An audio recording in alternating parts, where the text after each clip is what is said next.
Yo, welcome back to another episode of Savage 4. This week episode is sponsored by Haterade, the drink that's going to get your hating going and make sure we talk that shit to them up, baby, because boy, we have a lot of talk about after the first week, official week of the college football season. A lot of teams put them rankings up. Some tested, some prevailed, some fell. Let's say we're not going to say they fell short. We're going to say they fell 6 feet under because some of them expectations was just too heavy for them. But man, before we get into that, man, let me introduce the panel. First of all, let's say what's up to my boy C Note. What's good? What's going on, y'all? I'm just about to clock in. Got a draft in a couple minutes. You know what it is. It's the season. Tis the season, man. Parlays and fantasy football all year, all for like the next 6 months, man. Oh, I already got my But parlays in. I got two of them things for this weekend. all right, bet. Shoot. Next up, we got my boy D, Dr. Esquire Day. Hey, what's up, man? I'm actually drafting right now. So I'm about to make my last pick in about 3 picks. So yeah, tis the season, man. You know, niggas were taking too long to take their picks. I thought we'd be done by now, but I got one more pick, so it's all good. And then of course we got my boy T representing. It looked like he got his Florida State Seminoles shirt on. I see you rocking the gear. What's good with you, boys? Man, not much, bro. We rolled the tide on Saturday, bro. I mean, shit. But man, let's just start right there, man. One of the marquee games this weekend, we have Alabama versus Florida State. And to a lot of people, it was a shocking 31-17 victory for the Florida State Seminoles. But hey, if y'all watched our last episode, T, he was kind of confident. He was like, hey, man, Florida State can kind of do something if the quarterback can back up his talk and, kind of see what this new coaching staff looking like and look like they had everything hitting that game, man. So, from your perspective, T, what you saw out there, man. One of the most underrated hires of the offseason, at least, for us, was the offensive line coach, Herb Hand. Comes from the Big Ten. Very respected offensive line coach. We got Tony White, D coordinator from Nebraska. Nebraska always has good defenses, no matter who's the head coach. Their defenses are always solid. And then Gus Malzahn has something to prove. He was the head coach at UCF. Things didn't go necessarily great there. So you have a lot of guys that they brought in and players that they brought in that has something to prove. Castellanos kind of got ran out of BC. He showed flashes of his talent, but also he didn't quite fit what Bill O'Brien wants to do. Bill O'Brien comes from the NFL, more of a pocket passing type of offense. And Castellanos and Gus Malzahn are just a perfect fit for each other. And I think the biggest takeaway is that we dominated Alabama on both sides of the trenches, on the offensive line and the defensive line. I can't remember the last time we've seen Bama, except maybe versus like a team like Georgia or another SEC team. When was the last time Bama's been absolutely just manhandled in the trenches outside the SEC? Maybe Clemson in 2017 when they got smoked in the national championship game. So it's been a long time. And not only that, the thing that I noticed the most was that there were times where Kaitlin Dbor looked absolutely shell shocked. Their players looked shook. I don't know if you guys heard on TV, but that was like that was a top 5 crowd that's been at a Florida State home game They was rocking. the last 15 years. Like it was loud on TV, so I know it was loud there. And people that are actually at the game were saying how loud it was. And you could see that Alabama was rattled. Like, they came down, they scored in the first drive. You're like, oh, hell. Like they kind of did what Bama does. They looked like the bigger, stronger, more physical team. And then we came right back and answered them. I think once we answered them, I think Bama knew that they were in for a fight. And then after that, their offense really couldn't get anything going. They didn't even rush for 100 yards rushing the entire game. And most of that was on the first drive of the game. Their quarterback played decent at times, but also his decision-making at times was bad. Their O-line didn't protect him well. Ryan Williams, I don't know what the hell's going on, but, painting your nails and carrying dolls into the stadium, that's just not what Alabama fans are going for. Outside of the board, Ryan Williams is like the second on the shit list right now because he was a no-show for most of the game. Yeah. Mm. And Mike Norvell has something to prove. 2-10 was a disaster. Brought in the wrong transfers last year. Coaching staff that he had, they had success, going 10-3 and then 13-1, but things just went really bad, and there was a lot of things schematically and scheme wise that just didn't work anymore. So I give him credit for making the right hires that need to be made, and it was good to see Florida State getting love from the national media again because we were the punchline of the season last year. So I feel pretty good about Florida State. We still have a lot of work to do. We can't sleep on any teams. We have, obviously we play Miami beginning of October, big game in Tallahassee, but we have close to the end of the year. My my trajectory, I know I said 8 to 9 wins, but now I feel like 10 wins should be the expectation. The only teams I would accept losing to are Miami and Clemson. Fuck Besides that, Clemson. we should win the rest of our games. Miami game's a swing game. Obviously, it's a rivalry game. So, Miami right now, in my opinion, is the best team currently in the ACC. I got to give them credit for what they did on Sunday night. They look good as well. Just, my biggest takeaway is also the state of Florida isn't a good place football wise, even Yeah. Yeah. Gainesville. And the reason why that Yeah. matters is because I was listening to Pat McAfee on Monday, and he was saying, like, Nick Saban's last championship team, their entire defensive backfield was from the state of Florida. Yep. Ohio State gets guys from Florida all the time. I think Jeremiah Smith from Florida, if I'm not mistaken.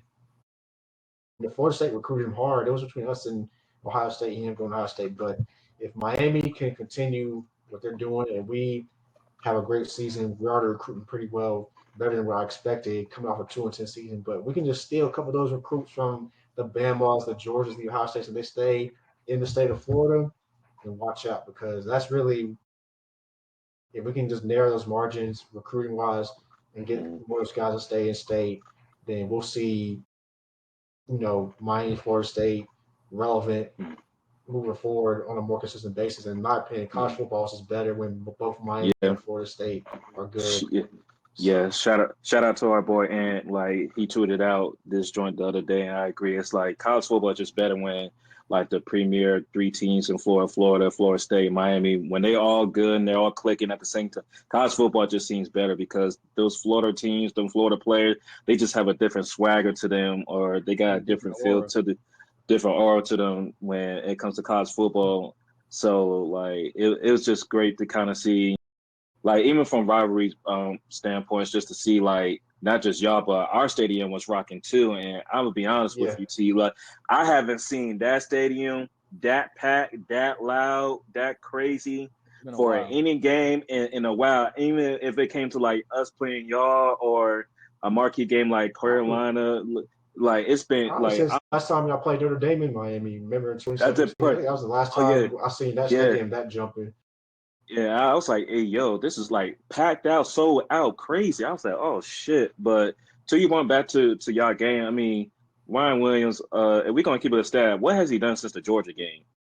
Like, what's the marquee thing? Because we could point out like Jeremiah Smith, we get to him also, but we can point out the games that he has since like his breakout game. But Ryan Williams, they call him the Georgia game merchant because since that game, no 100-yard receiving games, no touchdowns in like his last 4 or 5 games. Like you're one of the cover boys for the new college football game that's playing out right now, and right now you just really haven't been producing. So yeah, you can keep painting your fingernails, the whole dog thing. That's only going to take you so far if you're not producing on the field. Like you said, that Alabama fan base, they're unforgiving, they're relentless, and they want excellence, especially coming out of the Nick Saban era where it was damn near like, I mean, Johnny Manziel put it back. It's like nobody's scared of Alabama like they used to anymore. When people saw Alabama on the schedule, they played to lose the game. Now they thinking like, oh, we should beat these scrubs. And I'm not even. And Alabama's fans, y'all can take this however y'all want. I don't really care. Y'all know that 3-5 years ago, especially when y'all had like Matt Jones, Devontae Smith, all them, people was like, fuck, we gotta play Alabama. Now it's like, oh shit, yeah, we about to get fucking Alabama out of here. So that aura that Alabama used to have, that shit damn near gone now. Yeah, I agree. I think it's more so, just the difference between a Nick Saban team and what Kaitlin Dbor is, and I get Yeah, Dbor has won everywhere he's gone, but like he hasn't been that's at a the prestigious school, at a school like Alabama, like a football type of school. Like, yeah, I know like What Washington has had success in football, but what he's not finding out is not in this. SEC country is different. SEC yeah, country is Yeah, different. not totally. but yeah, things are it's different. It's different in the SEC. It's different. It's a whole nother standard at Bama. And Hmm. I think that even when Nick Saban had teams like I think every team that Nick Saban had from I mean maybe after the first year he started until when he left, like every team was like, oh, like they can compete for a title, like Yep. type team. But now you don't get that same. I don't know if it's like there's not that same confidence within the locker room, and then because it's like that, people don't look as like intimidated to play out. I can tell you what it is, and it can kind of you can say it's NIL, but it kind of started right before NIL started. Because you got to remember, Alabama was getting the top recruits in the country, and we're not even talking about like just the number one wide receiver. They was getting number one, two, three wide receiver, and then they was just churning them out year after year, year after year. But then once Kirby Smart left and went to Georgia, all of a sudden Georgia started getting some of those players Mhm. Alabama was getting used to. And then it was just a trickle effect after that because ever since like anybody from Alabama went somewhere, they start taking those players that they used to be bringing into Alabama. So, you had a backfield where it was Ingram, Trent Richardson, Eddie Lacy, Derrick Henry, Yeah, all just waiting their turn. Now you don't got yeah, that anymore. Now you got to have to find and pay for a transfer to come in to be that bell cow running back. Now you got to find that star wide receiver. Now you got to do it's not always going to be in the farm anymore. So now it's just yeah. like it's a different era that Alabama kind of got, and you can kind of see why Nick Saban left because he's like, man, He saw things it are on just coming. different. Things are just different. So he kind of bow out where he wanted, where he needed to because he just knew he wasn't just going to keep up. Where he used to go into people's rooms and be like, "I got these championships rings right here. Are you going to join the program or not?" Now he got to go in there. He got to dance, do the damn cha cha slide. Got to talk Yeah. about payments. Is mama going to get a new car? Is dad going to get a new apartment? So like things are just changing for the better or the worse, however y'all want to take it, for better or worse. Yeah. No, I But agree. now I gotta give props for that was a big win for Florida State, but also as conference wise, big win for the ACC because I know a lot of people probably have Florida State getting beat that game, so it was a good game for the ACC, especially if you think about T always mentioned the Florida State possibly leaving the conference, so not only did they show up for themselves, they kind of show up to like kind of dress rehearsal for other conferences like Florida State for real. So look out for us in the Yeah, next few because seasons. the Big Ten is looking to expand in 2030. You know what? And we talked about this. Who can opt out of their deal with the ACC? Well, any ACC team can opt out in 2030. But like when they settled the Clemson FSU lawsuit, one of the things that happened was they basically gave almost any ACC team, but you can opt out of the little grant of right things in 2030, and the Big Ten's new TV deals in 2030. I think the SEC's TV deal expires around that time too. So the way things are going, there's going to be more moving pieces in about 5 years. A report came out that UNC is trying to leave, and the SEC wants UNC, but Mm. after what we saw last night, it was bad. Yeah. I mean, could we Bad. do it, man? Let's just stay in the ACC and let's just go there, man. You know, a coach that we used to see on Monday Night Football in the NFL had his debut on Monday night in college football. Tar Heel Nation had everything jumping. Had Michael Jordan come out. Had Yeah, Petey LT Pablo. come out. Had Mia Hamm come out. Petey Pablo come out. I mean, who wasn't there? That was like UNC royalty. Julius Peppers. And everything looked good. That first drive, the scripted drive, boom, boom, boom, boom, boom.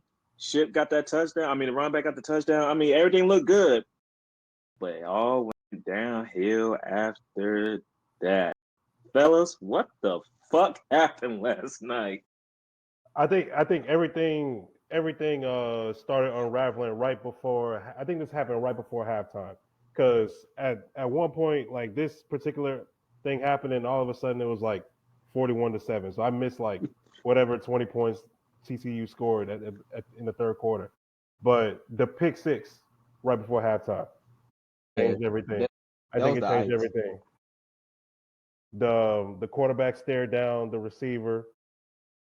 Pretty routine interception, honestly. Yeah. So yeah, I think, but since that point, because this is like maybe minutes before halftime, so right before that, that's momentum for TCU going into halftime, third quarter. I think they score right away. They're on their first Yeah. possession right First after. play. So, and then after that, next thing I know, it's like 41-7, and I'm like, man, what happened here? Like, this, yeah. So I think that's where it all happened. I mean, the jokes kept riding themselves, man. Yeah, I mean, the funny, Belichick was 41 and Jordan Hudson was 7. That that shit was crazy. But Amen. Amen. all I'll say is my coach did better against TCU than Bill Belichick did, and we did it at TCU. So Talk your shit, there's Dave. that. So there's that, and TCU was ranked and we weren't. So there's that. So Yeah, USC doesn't have a Travis Hunter or Shador Sanders. Talent, like I knew it was gonna be bad. Pete Thamel was on there and basically saying, all the scouts they were there for like there's a talent gap. They paid Gio Lopez all that money, but I don't see a talent. I don't see a strong arm. I didn't see like much pocket presence. It was just bad. They got absolutely whooped in the trenches. And this guy I follow on Twitter, he goes like Doc Staples. He follows like Florida State and UNC very closely. And he said, his like analysis, during the all season before the game was like UNC is bad in the trenches, and he didn't think they would have much success this year, despite all the hype. And he was proven right, at least for the one game. I mean, they got absolutely whooped in the trenches yesterday, and if you're struggling with TCU, imagine what Clemson's going to do with them, I think, in a couple weeks. The only saving grace for Bill Belichick is their schedule is soft as shit. Like their schedule is real. Like they don't play Miami, they don't Nope. play Florida State, they Nope. don't play Louisville, they don't play SMU. I don't Nope. think they play Georgia Tech. So Nope. we're talking about some of the 5 of the best teams in the ACC right there. They're outside of Clemson. They play Duke, which Duke's better than UNC right now. It just is. As a matter of fact, I'm looking at the schedule for this week coming up. Don't be surprised. Duke plays Illinois at home. Illinois is ranked number 11 in the country. Illinois is only 2.5-point favorites. Don't be surprised if Duke beats Illinois on Saturday. yeah, I can see it. I can see it. I can see it. And then NC State at the end of the season, Bill Belichick has to win that game somehow. But we don't. I haven't seen State play, so I don't know how good they are. But outside of those games, I mean, their schedule is real soft. So that's really his saving grace. But the way they look, man, they might lose to some teams that they have no business losing to on paper. I mean, it was just all bad for UNC yesterday, man. Like, I pretty much turned the game when it got to like 31, and then I woke up and see they almost got 50 piece. I was like, Yeah. I There's went just- to bed early. I went to bed early on this story. Nah, I don't know who said in the chat, but it was like, man, good night. I was like, yep, literally. I fell asleep on that whole, bro. On everything. But shoot, man, sticking in the ace. Oh, go ahead, T. My bad. I was gonna say they play Cal. Now Cal has a good quarterback, and it's at Cal. And then they play at Syracuse. Syracuse is not terrible. Honestly, I can see UNC losing to both of those teams because Cal. Yep. We needed Cam Ward just to beat Cal last year, and it was on the road. So I understand that environment's probably different. You gotta go all the way to the West Coast, time differences and everything. That's a trap game. If I gotta see the spread, but I would definitely bet Cal that game. And then Syracuse, they're better than what I guess people believe that they are. They kind of gave Tennessee some bump the other day until they kind of like ran out of gas. Syracuse is a respectable program. I don't think you should sleep on them. No, shout out to the few Syracuse players I met at the job over the summer, man. They some funny guys, man. But they showed they did pretty well out there. But UNC, if they don't change, if something don't change, they probably won't even make it to a bowl game, and that's the danger that Bill Belichick is facing this season with all that hype. And then not to mention that how much eligibility does Ship have left, or is this his last year? It's a great question. Let me Because because they're about 3-4 more L's away for him to be like, hey, it's draft or I'm out of here, and that's pretty much your best player right there. I think that's one more year after this. Hey, look, He's a redshirt sophomore or a true sophomore? True sophomore. True sophomore. Okay. oh yeah, he got coach. All right, keep playing. Keep playing. He's gonna be on somebody's roster next season. That's what I was about to say. He might transfer. But a lot can happen. Week 1 is not the tell all be all for every single team. It's just a lot of expectations was thrown out there in the all season. Some fell real flat. For example, these bum ass Catholics at Notre Dame. Ah, what a Sunday. I didn't even have to go to church. Ah, what a Sunday. Hey man. Nah, man. A great player once told me, "Don't tell me what you're gonna do in our house. Don't tell me what you're gonna get." And it was a certain running back over there, Mr. Love, Jeremiah Love. I think that's what his name is. Yeah, Jeremiah Love. Yeah. Fake ass face on Love. He went on Ryan Clark's show talking about I just love going in people's places and just having people go out sad, go home sad. I just have a question for you, Mr. Love. Did you go home sad? Cause that was that's a long plane ride from Miami to Illinois, where the fuck Notre Dame is at. With your bum ass gold helmets, with your bum ass lame ass jerseys and shit. Lame basic ass shits, bruh. I got that starter pack for an AAU football team. Fucking around. And y'all lucky. I promise you, T, we almost beat ourselves because we should have broke that game open. On everything, we should have broke that game up. And I told you, I was like, we should beat Notre Dame because Notre Dame lost too many people. And I was like, y'all lucked into the championship game last year. Y'all didn't do anything. Y'all a good team. I'm not saying y'all trash, but y'all don't have anybody over there that's like, oh shit, we need to be worried about this cat. Right, put them over the top. I thought y'all about to blow them out. I was like, yeah, Notre Dame looking very fraudulent, but then Miami just kept them in the game. It was two blown coverages that we had on defense in the third quarter that kind of blew me. It's like I understand the QB is scrambling, so you trying to find a man, and then you lost him in the shuffle, and then that other joint, then the QB run. I was like, all right, y'all. But what I did like was the defense was the one that kind of like ended the game, sealed the game, because the defensive line was rocking. Bain and Scott was all over the defensive line, man. They was making plays all over the place. DBs looked better this year. They was sticking to their men a lot more in this game, making plays. We was getting the turnovers like we used to, but the thing for me was our wide receivers. We got speed and we got some athleticism at this wide receiver position because CJ Daniels, my God. Yeah, man. That's snag. And to kind of add on to that, like the speed thing, man. Do you see a couple of our guys just straight out ran by Bama? Yeah, they just straight out zoomed right by their DBs. Like that's what I'm saying. Like we got speed. That's why I can't wait. That speed. Yeah, that's Florida speed. The only thing about Miami that just me being unbiased and looking from the outside looking in, man, it's just something about Mario Cristobal, man. I just gotta see it to believe with him, bro. I just still don't. I don't know how you feel, but no, it's like he's a front running coach. I can see that if it was the other way around, if we was down 21-7, would we have come back? I don't believe so. But since we was up and made things better, it kind of settled the team down. And quite being honest, from what I saw, and T, you're gonna laugh at this. Remember All American first season. Remember when they had like that combine, and then Jordan threw that pass, and then Spencer, he made that miraculous catch that went viral and everything.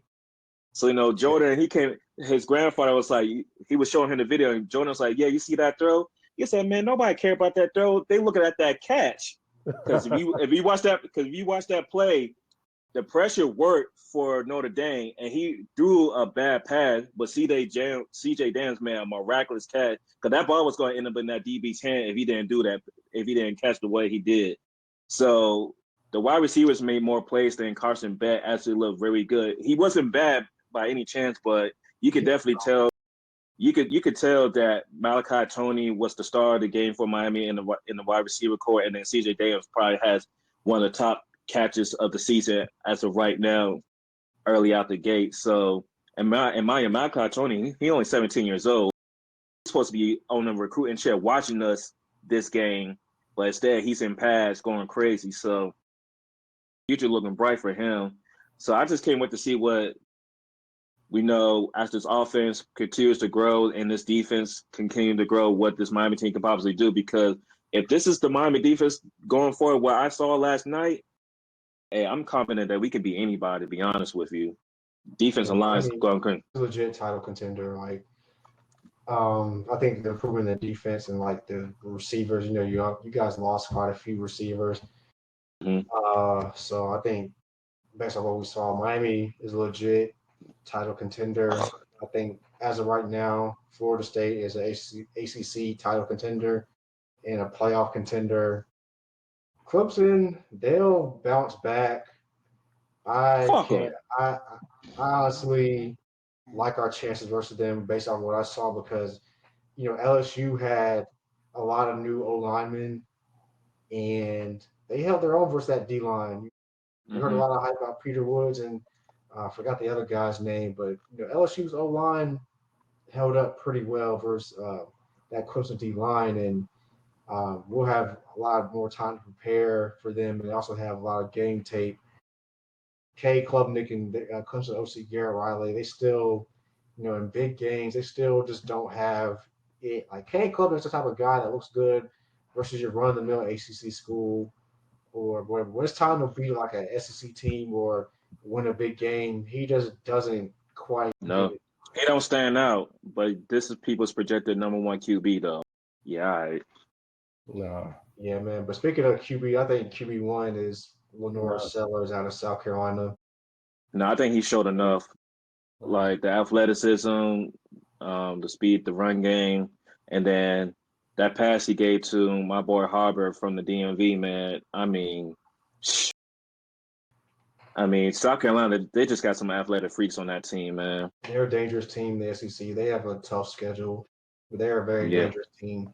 The only thing about Sellers is some of those like short intermediate throws, he kind of put too much steam on. We see happen a lot with quarterbacks with really, really strong arms. He's got to work on a little bit more of the touch passing game, but outside of that, he should be QB1. I mean, quite honestly, too, we saw that was kind of like the theme this weekend, man. The quarterback play was just not all that to be excited about if you're a team in the NFL needing a new QB. I mean, I feel like Nuss and Sellers, they're probably going to be the top two going in, as they should. And I feel like they're going to play better as the season going on. But if you're talking about if you need 5 QBs to be great in this draft, you won't find them. You won't find them. Nah. Wrap that up. You won't find. You won't find them, man. And man, especially after what we saw on Saturday, because Arch, you got a lot of work to do, man. Mechanically, I mean, the very first throw of the game, he threw off his back foot on the run, and the ball like hit the dirt, and I was like, okay. I saw a guy that I see a guy that has a good arm, but not like elite arm talent. The ball just doesn't like zip off his hands, when he throws. How some guys, they have that pop when they throw the ball, like it just comes out.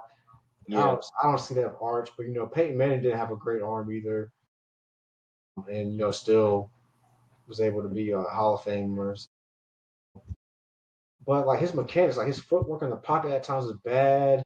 Side arming. I saw a lot of quarterbacks with like doing sidearm stuff and like the mechanics. I'm like, The are you Mahomes are effect. we developing quarterbacks anymore? Like, I don't know. If I was an NFL team, I wouldn't want to draft a quarterback this year unless you get number one. You can take Sellers, but Sellers still has a lot of work to do. The only difference between Sellers and Anthony Richardson, Sellers has a lot more starts underneath his belt Mm-hmm. already, and will have more by the end of the year. But yeah, just a lot of bad mechanics and like This that honestly, stock man, coverage.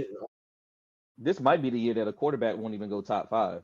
To be completely honest. They shouldn't, but if a team is in position to get Sellers or Nuts, they will take them Yeah. because that teams are always scared if they miss the QB early that they're not going to be able to get them again. It's not like last year where it's like, oh, we can let these QBs drop. We gonna find a way to get them. This is not because I'm just thinking because you thinking Carson Beck should come out, Sellers, Nuss. Those might be your top 3. Then after that, and Carson right now is looking like day 2 quarterback in my opinion. So if he's already day 2, then what's that say about everybody else that is eligible to come out this season? It's not looking good. Like honestly, this is the year I believe that it's going to be a lot of defensive players getting taken in these drafts because the 2 wide receivers that people care about they're not eligible yet between Ryan Williams and Jeremiah Smith. So it's not knocking any other wide receiver, but those are like the premier wide receivers to a lot of people. So it we gotta see more tape. But going back to going to the game, yeah, Arch, he was short armor a lot of throws. The NITs that he actually should have had 2 picks, but the DB dropped the second one. But both of them was telegraphed like hell. And I mean, my boy, He missed a I mean, slant for a yeah, touchdown. yeah. I mean, I'm gonna just call it what it is. Archavius looked like Archibald that day, man. Like it was just all bad. It was just all bad for the boy, man. Yeah. You could tell, and for our people that play college football on whatever system you play, that stadium post was all the way up, and he was rattled. You could tell how he was looking on the sideline. He was like, "Damn, I didn't think it was gonna be like this." And I ain't seen that out of him since the Georgia game when he looked like he was completely out of sorts. And these are like NFL caliber defenses that he's possibly looking at in the future. So if he's getting rattled by Ohio State defense, and we saw what happened to him in Georgia, then looking at their schedule, it's about to be a long season for that boy unless they find his confidence again. And Yeah, that's what it was. That's was. what it was. Yeah. Yeah, Matt No, Patricia I was gave just a gonna say. preview what the Okay. NFL is going to look like. Exactly. That's what I was gonna say about Matt Patricia. That's exactly what it's gonna be at the next level. He went against a defense that was schemed up by a guy that has schemed up defenses that have won Super Bowls. So like that's what it's gonna be on the next level. But I mean, it's his first road game. I mean, the lack of experience. I mean, he had experience last year, but it was against like UT San Antonio and some of these like lower level like schools like in the SEC. He like and we saw what happened against Georgia. That should have been a measuring stick for what he could possibly do. At least maybe to start off this year. But I mean, he's gonna be all right. He's gonna be all right. Yeah, but I'm not as high as him as what I was, before before this past weekend. It's like there was no like flashes of like what the hype was. Like there was nothing. He had one good throw for the touchdown, but I didn't even see like the athleticism for that people were hyping up. Like it was just a lot of hype that was just didn't warrant all the hype, especially against that team and that defense. And they got Caleb Downs, they got some studs out there. So at Ohio State, I mean, Ohio State, we're talking about Arch and like Ohio State, they're number one. They're not going to be tested again until they play Illinois later on in the season. Then they got Penn State and Michigan. So, I mean, Ohio State will be a playoff team, but I got to see how their offense moves along. I mean, Julian Sayin didn't do anything to lose a game, but he's going to have to start winning games. He missed Jeremiah Smith early in the game for a touchdown, and then Yeah. got frustrated. So I will say both teams got some great caliber defenses. It was a defensive juggernaut game. But to your point, and from the last episode, Sarkisian didn't help Arch at all his damn self with his play calling. Like, he ain't gave that man like no easy plays to get his confidence back. And what's with all the damn QB sneaks, dog? Like, he's not Tim Tebow. He's not Cam Newton. Like, what the fuck are we doing out here, T? Like, yeah, this is a problem when they played Ohio State in the playoff. They got down on the 3-yard line. He ran a tall sweep and I said, like, that's gonna cost them the game right there. And then they had the fumble like the very next play or 2 plays later. And then same thing, they got down on the goal line twice and they didn't score. And like, you kick field goals, you win the game. Also, the play call was he didn't do Arch any favors with his play calling. The schemes very conservative. I didn't see a lot of innovation. And Texas, we talked about it in our college football episode, and I was like, Sark, you gotta get it done at some point. You're on that Ryan Day trajectory. You went to the playoff semifinals and lost to Washington. In my opinion, Texas had more overall talent than Washington that year. Yeah. Washington ended up beating them, and then, last year versus Ohio State, you were right there with a chance to tie the game, and your play calling was atrocious. And Texas fans got there when they won Arch. Quinn Ewers leaves, and that's the best you had all offseason. That's the best you could do. I mean, he was Arch. I was like, Arch didn't throw the ball in the middle of the field at all most of the game. Like, nothing. Like, no type of like quick passes or anything. And that's my concern, because how many passes they even throw at the goal line? Like, it was just straight up like trying to ram Arch into the end zone. And I'm like, pause by the way, but I'm like, the first QB sneak barely worked. So if you're an offensive coordinator and you saw that the QB sneak the first time barely worked in the middle of the field, what you think is going to happen at the goal line? And you didn't run it not once, not twice, but 3 times? Like, Arch Manning is not that type of QB where it's like, he's not Jalen Hurts. He's not one of those big QBs where you can run QB sneaks like that. Yeah, he's 6'4" and everything, but all 6'4" QBs are not created equal. He didn't move the pile at all on any of those QB sneaks. So I hope they watch the tape and figure out.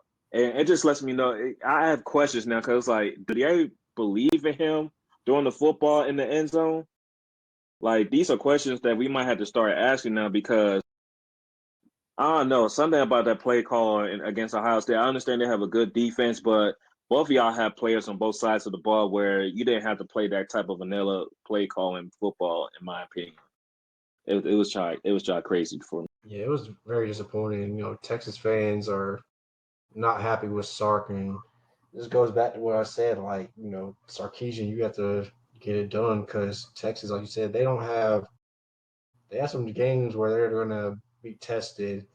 Their schedule real quick. So, I mean, as I said, Houston. So, they'll get first. Good stuff, but then after that, you play at Florida and Oklahoma back-to-back weeks. And, Oklahoma looks better than what people expect, even though they were ranked, but their quarterback looked really good. I know they didn't really play anybody. And we're worried about Oklahoma this Saturday when they play Michigan. Yeah. Oklahoma that's a rivalry game. At Florida's a tough place to play. Florida, they look good. Florida has a brutal schedule. So they're else, but Florida talent-wise is a top 20 team, 15 team right now on talent. They just have a brutal schedule. But the games at the Swamp, they're going to be, they're going to be looking for an upset. And then after you get the Oklahoma game, you have a couple games to get right, and then you play at Georgia, and then A&M at the end of the year, and then Arkansas in between. Arkansas and Texas is a rivalry game that a lot of people don't know about because they don't play often, but that used to be a big rivalry back in the day. So they end the year at Georgia, Arkansas, then A&M. So that's a tough Shit. year. And I don't know that at Kentucky game might be a trap game too. I don't know how good Kentucky is, but like it's games like that you could possibly lose. I think we'll find out how good Kentucky is. I think they play Georgia this week, if I'm not mistaken. They play somebody this week. Kentucky does. Kentucky almost beat Georgia last year too, so I gotta see what they working with. I gotta see what they. Kentucky plays Ole Miss. Yeah. Yep. Yeah. So they're Texas has to be careful, because you already lost versus Ohio State. Mm-hmm. So, you can maybe get away with one loss in the SEC play, but you start talking about 2 losses in SEC play. I mean, they might be good enough to be a wild card, but the SEC is just brutal, man. And like I said, they don't have the easiest schedule either. So it's going to be interesting to see what happens, especially with their expectations. Also, I didn't really see the Texas wide receivers getting really any separation. No. And I'm trying to think, is it because Ohio State, they just have a good defense? Caleb Downs is a safety out there. They probably got some good DBs. They sometimes it looked like they was just running the routes for the wide receivers. So I kind of want to see if that's going to be something to look out going forward, or is it just like we probably saw 2 top 5 defenses that game. So I just want to see how that goes from there. But I noticed that too. There really was no separation with the wide receivers, and Texas lost a lot of wide receivers to the NFL last year. So it's going to be interesting how they move forward with that. Hey Dave, question: how did you feel about Colorado at their first game? I mean, they competed for Georgia Tech. I think Georgia Tech's underrated. Georgia Tech, they've almost beat Georgia twice in the last 2 years. They've given Georgia fits. They're built very well in the trenches, and Colorado had opportunities to make plays, but I know they got a new quarterback. They're still trying to figure things out. But, I mean, they held their own. They had opportunity, but, Dion, you got to manage the clock better. Yeah, I didn't see the last, after, I guess, I didn't even see Georgia Tech when they scored that touchdown, but I know, they gave up a 45-yarder. I mean, but the problem with stopping the run remains the same. I think there were some parts I like. I liked we have some talent. This team is not as talented as what it was last year. I mean, we don't have the stars in Shador and Travis or guys like that or anything really close to that. But I like our quarterback. I like his pedigree. He led Liberty to an undefeated record and led them to a New Year's Six Bowl a couple years ago where they lost to Oregon, I think in the Sugar Bowl or something like that, or the Fiesta, one of those bowls. But he's good. But we were tied 20. There were a few problems I had with that game, but I'm not too disappointed about where we're at. But we had a chance to go down and take the lead, but on 2 straight plays, from what I saw, Salter was I think rolling out, and he threw behind one of the receivers, and then the next play he overthrew one of them, and then now we have to punt, and then that leads to Georgia Tech, QB scoring a touchdown, and then with the last drive, just based on how I saw just the recap of how it happened, there's just no excuse for that. It's when you have the staff that you have, I'm Prime is coached long enough in college to be able to better handle a situation like that. I had some slander, but I'm not even gonna say it because it's a little fucked up. But but you could, a bar so dirty that they don't want to say it. That's crazy. But you can't leave 2 timeouts on the board like that, man. You gotta at least use one to at least fit, especially when you're letting this clock 10 seconds, 20 seconds just go off the clock like that. Bro, this team does not have the wherewithal to be able to get it together. fact that this is game 1 of the season and that this is the first time that this group has been together, because this is a new set of transfers. This is a new set of wide receivers. This is a new quarterback. It's the offensive line, I think, is mostly the same, but it's still a new group.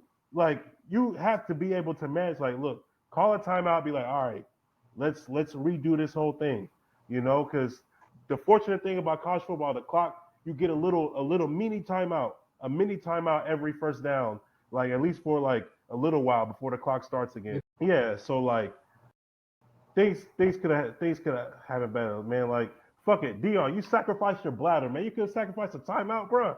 Like, golly, dog. Like, I'm just saying. I'm just saying. My bad, y'all. That was on me. Tyson. That was on me. I'm sorry, y'all. I'm sorry, but probably will have to edit that part out. But what Dion gonna do? Some shades? Shit. He gonna send Shallow. Shallow gonna start swinging. Shallow got free time. Shit. Shallow can come to the Panthers, but that's neither here nor there. I mean, hey, we'll take him. I ain't opposed to it. I need a swinger. Hey, Dave, quick question. Do you think, and I'm just throwing that shit out here for clickbait, I don't know, but this being his first game while coaching his son, do you think that had anything to do with like the clock mismanagement and how the game went yesterday? Do you think that kind of was like in his head, like this is like his first game ever while coaching his son or any of his sons? I think it had a small part to do with not too much of the fact that it's his son, but I am thinking about, okay, like he's coached Shador for 3 seasons in a row. Like, I think 2 at Jackson State, 2 at Colorado, and then actually it might have been 4 because it was 2 at Jackson State and then another 2 at Colorado. Mm-hmm. At least, right? So he's coached him for 4 seasons in a row. So and high school, and in high school. So this is an adjustment for himself, So that could have been a part of it, but where's the offensive coordinator at in this situation? I mean, true. Like there could have been ways to alleviate that, and I think there's just no excuse. Like you can't take your timeouts with you. Use them, bro. And you can, even if you don't have timeouts, you can at least like block the ball, like if you need to, So, it could have happened better, but I expect, for the coaching staff and the players to be able to learn from that situation. To me, as far as like, our schedule and what we can do, I think the prediction for us was, I think 5.5 wins. I feel like we can get 6, but it's also possible that we could get like only 3 or 4. I mean, but I feel like we'll get 6. I feel like we'll sneak into a bowl game. I feel like we'll be like a good 6-6, 7-5. I think we play. I think Iowa State at home at later on down the road. October. Yes. Yeah. I got the schedule pulled up. So Colorado should win their next 3 games. I don't know how good Houston is in football. Yeah. They play Houston next Friday on the 12th. They play Delaware and they play Wyoming. BYU, I'm not sure how good BYU is, but we know BYU is going to be physical. Yeah. At TCU looks pretty good. I know UNC was bad, but I mean, I did see some things from TCU. They're going to at least be able to put up some points and compete. Iowa State looks like right now one of the best teams in the Big 12. Yeah. Utah, a lot of people are saying Utah can win the Big 12. Their quarterback looked good. They finally got rid of whatever that quarterback was that stayed there forever. That senior citizen. They finally got rid of that city. Yeah, finally took his AARP car and got the fuck up out of there, man. Utah's that good? I mean, they just saying, Nick, I'm going to leave you his first L of the season. Probably many more to come. I mean, shit. Arizona, I don't think Arizona's good, but then West Virginia, a lot of people for some reason, especially on like ESPN and Game Day, I just heard a lot of people hyping up West Virginia as a sleeper. So y'all play at West Virginia. Then you play Arizona State, and then at Kansas State. Kansas State looked pretty bad this year. They lost over in Dublin. I don't know what it is about when you lose a game in Ireland, but when you come back, they almost lost to an FCS team at home. So we'll see what Kansas State can do. I saw that. I feel like we can beat Kansas State. They don't look So Trash. I see a path to 6 wins. I think you can get to 6. Yeah, I think we can get to 6. I mean, honestly, if the QB play improves, y'all win the Georgia Tech game. So if the QB play improves, then I give y'all a chance, man. Honestly, that dude Salter cannot throw like on the run, bro. Like for whatever reason, he's not accurate on the run, dog. Like I don't know what it was like at Liberty or whatever, but and I don't know if it's just this is gonna be a one-time thing, but man, he was highly inaccurate on the run, dog. But that there's ways to fix that. There's ways to fix that. So yeah, put the other. Yeah, that's true. They were fighting all spring and summer, so they were battling for that starter spot. So if these next three games that we're projected we're the favorites to win. If Salter doesn't look good, might have to make that change. Might have to, because Julian Lewis was expected to be the starter when he first went around the springtime, but I think they decided to go with experience, and with Julian just sitting out maybe this year or being the backup this year and then starting next year. So especially, man, like if we lose to Delaware, a change needs to be made. A change needs to be made. So that can't happen. Yeah, I think we can get 6 wins though. All right. I mean, before we end this joint, was there any like teams or players in college football that y'all was like, okay, we see a little something here, maybe something there, maybe not. Anything probably after week 1. LSU's DBs. LSU's DBs, they actually showed out. Just like how I was telling BT, it seems like DBU is back. So that's something I definitely would say we should look for going forward in the future. Okay. Yeah. David, go ahead. I'm gonna get my bars off real quick. Go ahead. No, I was gonna say, I think the Big 12 is gonna be, as it's gonna come down to the wire a little bit as far as like who gets to the championship game. I feel like it might be some of that same scenario because a lot of us we don't play, a lot of the teams we don't play each other, so it's gonna come into that. I forgot, like they use like some type of metric as far as like a certain set of teams in the Big 12, like what was your win-loss record against like maybe the top 6 teams or the bottom 6 or like whatever, it was something like that. And because like we lost to Kansas, that impacted that record against like what Arizona State had and BYU and Iowa State had. But I feel like Arizona State's the best team in the Big 12. I feel like they'll probably be represented in the championship game. I mean, Utah may have something to say about that. A team like TCU or Utah may have something to say about this in the end. Even like maybe some teams that we haven't really been considering in the conference. So I expect that to happen later. I expect it to be a tight race later on this year. All right. Oh yeah, Kirk Herbstreit. Did you Cook. really think we would forget? Cook. Did you really think we would forget? It's funny to me, bro, that now all of a sudden ESPN and all these national pundits want to give us all this praise. But when we were 13-0 undefeated and we're competing for a playoff, y'all literally did everything y'all could to tear us down. So Kirk Herbstreit, fuck you and fuck your mutt. Always bring your dog on TV, bro. Fuck you and that mutt, bro. Don't give us praise now, bro. Stay on that side, bro. Stay on your SEC side over there, bro. We just beat your beloved Alabama, bro. We're gonna beat Florida at the end of the year, and we're gonna have something to say. And I know, just to get back to the main point, the ACC, I think it's going to be very, very competitive. Obviously, Clemson, Miami, Florida State, Georgia Tech hasn't got a lot of hype, but they're ranked as well. Louisville, they have the USC transfer, Miller Moss. So Louisville, yeah. Yep, and then Duke's solid.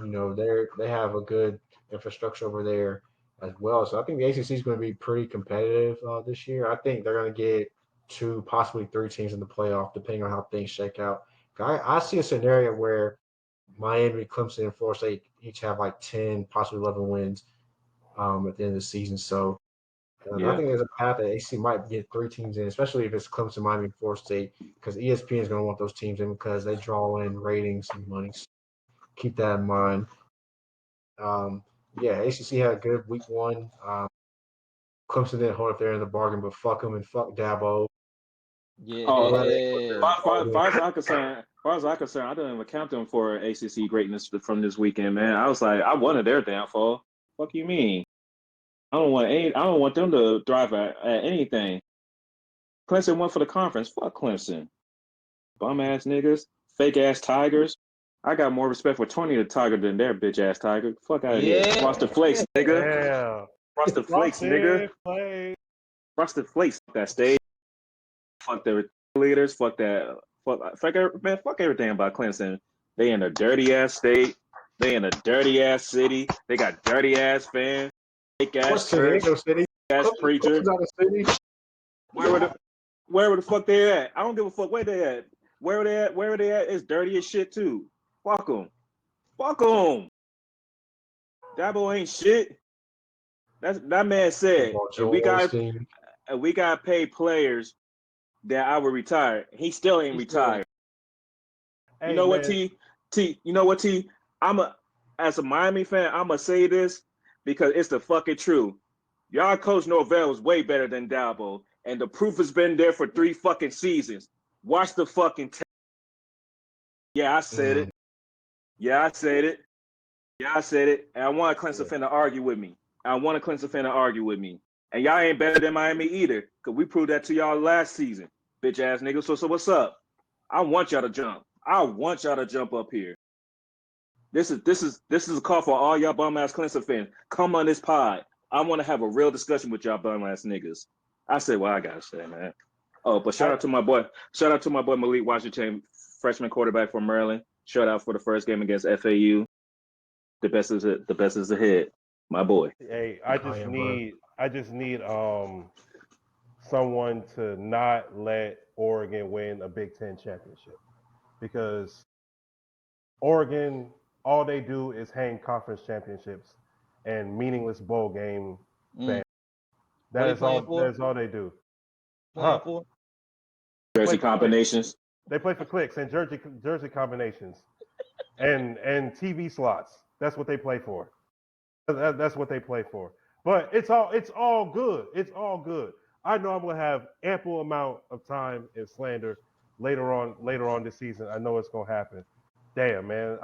Phil Knight shows more love to Duke than his own goddamn alma mater. Man, Oregon cook, bro. Hey, it's funny that Dabo used this damn example of how, like how both teams got the final exam at the beginning of class, and LSU got a 65 and Clemson got a 58.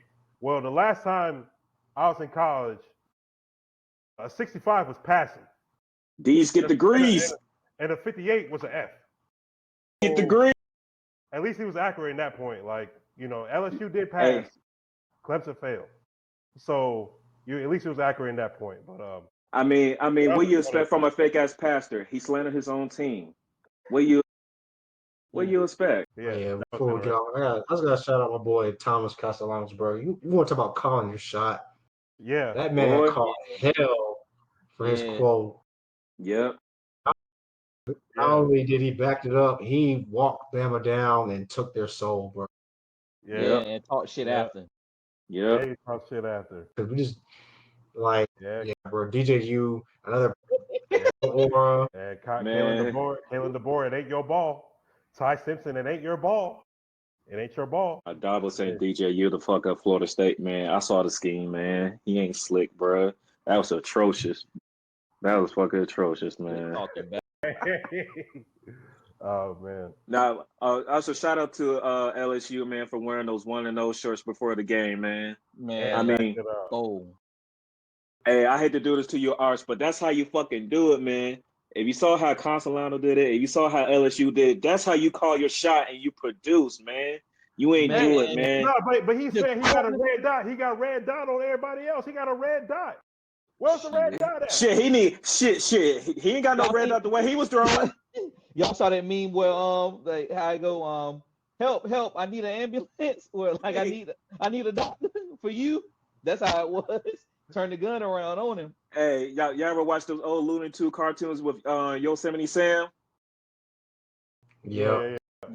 Ask me how many times he hit something, and where did he usually shoot first? In the dirt. Archibald. That's Archie. That's Archie from the comics, from the Sunday comics. Hell no, Archie from the comic was getting pussy, bro. That Archie ain't got no play when he got back to Texas. Archie had two women. Archie had two women pawn on for him for 50 years. Archie ain't got it like that. Yeah, Archie ain't got it like that. That's facts. That is facts. Facts. But look, y'all, man. As always, we appreciate y'all holding and rocking with us, man. You know, we got NFL coming up, man. First game this season, this Thursday, Eagles versus Cowboys. It's going to be a lot of emotions. You know, recent trade of Michael Parsons got traded to Green Bay. Jerry Jones looking like enemy number one. Hey, man, first of all, what's just going on in Dallas sports, man? You're a star player in Dallas. Be aware that you might be changing your area code. Protect your neck. Protect your neck. Don't buy a house. Do not buy a house. And then the trades be so one side. I was like, wait a minute, you gave a what? Paige. No shit. Paige is gonna try to find her way back in Minnesota one day. Watch. Hey man, I don't know what's less safe in Dallas, bro. Deep Ellum or being a star player on the sports team. Get us out. Get us out, Dave. Get us out. Dave, get us out. Dave, get us out. Dave, get us out. They get us out. They get us out. I'm trying, nigga. I'm trying. What we tell the people? Hey, make sure you subscribe to the pod, everybody. Thank you for watching and listening. If you're watching on YouTube, make sure you hit that. Shout out to Kurt Lee. Yeah. Kurt Lee, don't. Hey, Kurt Lee, you gotta protect yourself too. Don't get traded either, bro. Man, listen. Kurt Lee, let my boy go. Let my boy. Hey, they trading all the star players out of Dallas, right? Hey, Kurt Lee, make sure you protect yourself, bro. Hey, the three horsemen, you know who y'all know who. Yeah, I know. Yeah. Hey, make we sure never mention your name. We promise respect. Yeah, make sure all your chickens are protected. You know what I'm saying? So, but if you're watching on YouTube, we appreciate you watching this on YouTube. Make sure you hit that like button and the subscribe button. Make sure you follow us. If you're listening to us on Spotify, Apple Podcasts, Google, iHeartRadio, whatever the case may be, any of the podcast streaming platforms, we appreciate you first off for listening, and also make sure you follow us on there. Follow us on social media, X, Facebook, and Twitter, Instagram. We appreciate everyone that's been tapping in, liking our stuff. Dre was at the Wings Dream game this past weekend. I was at the U.S. Open. I crossed something off my bucket list. Went to the U.S. Open this past weekend. Content dropping soon.